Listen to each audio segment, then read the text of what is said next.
How did Oswald's death add to JFK assassination confusion? Imagine being part of a moment that changes history forever and then having the main suspect killed before you can hear their story. That's what happened with Lee Harvey Oswald after the assassination of President John F. Kennedy. Oswald was arrested for shooting the president in Dallas, but just 2 days later, he was shot and killed by Jack Ruby. Ruby was a nightclub owner, and his act of violence was broadcast live on television, shocking the nation. This sudden death meant Oswald never stood trial, so no official court case could confirm whether he acted alone or was part of a larger conspiracy. Because Oswald died so quickly, many questions remained unanswered. People wanted to know why he did it, if he had help, or if there was a bigger plot behind the shooting. Without a trial, there was no chance for Oswald to explain his motives or for evidence to be tested in court. Instead, the investigation had to rely on witness accounts and incomplete evidence, which left room for doubt and suspicion. This lack of closure made the public more suspicious of the official story and fueled countless conspiracy theories. The timing of Oswald's death also added to the confusion.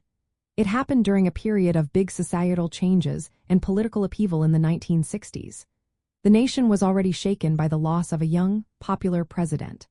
When Oswald was killed, many Americans felt even more distrustful of government officials and the justice system.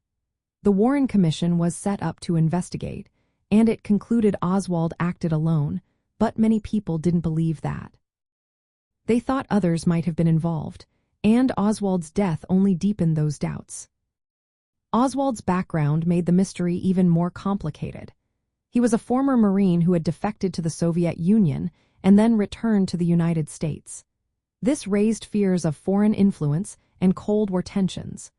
But since Oswald was killed before he could speak, the truth about his motives and possible connections remained hidden. This left a big gap in understanding what really happened that day. In practical terms, Oswald's death meant the government couldn't fully answer the questions about the assassination.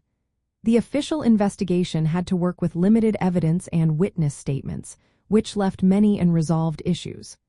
Over the years, this has led to ongoing debates, distrust, and a sense that the full story was never told.